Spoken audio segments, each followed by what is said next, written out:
রাত যত গভীর হয় মানুষের মন তত নরম হয়ে যায়।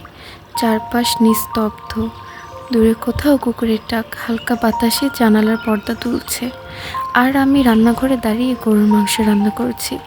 চুলার আগুনের আলোটা অন্ধকারের ঘরের ভেতরেও আলাদা একটা শান্তি ছড়িয়ে দেয়। দিনের বেলায় মানুষ যত শক্ত থাকে, রাত হলেই তত নিজের ভেতরে হারিয়ে যায়। সারাদিনের ক্লান্তি, না বলা কষ্ট, হাজারো চিন্তা সব যেন রাতের নীরবতায় এসে পাশে বসে। কিন্তু মজার ব্যাপার হলো, মানুষ তবুও বেঁচে থাকে পরের দিনের আশায়, একটু ভালো থাকার আশায়।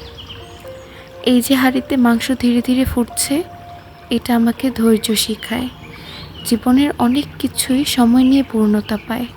হঠাৎ করে কিছুই সুন্দর হয় না। মানুষের সম্পর্ক, স্বপ্ন, ভালোবাসা সব কিছুরই একটা ধীরে ধীরে তৈরি হওয়ার গল্প আছে। রাতের রান্নাঘরটা আমার খুব প্রিয়, কারণ এই সময়টায় পৃথিবী একটু শান্ত হয়ে যায়। মানুষের অভিনয় কমে যায়, সবাই নিজের আসল ক্লান্ত মুখটা নিয়ে বাঁচে। আজকের এই রাতটাও একদিন স্মৃতি হয়ে যাবে।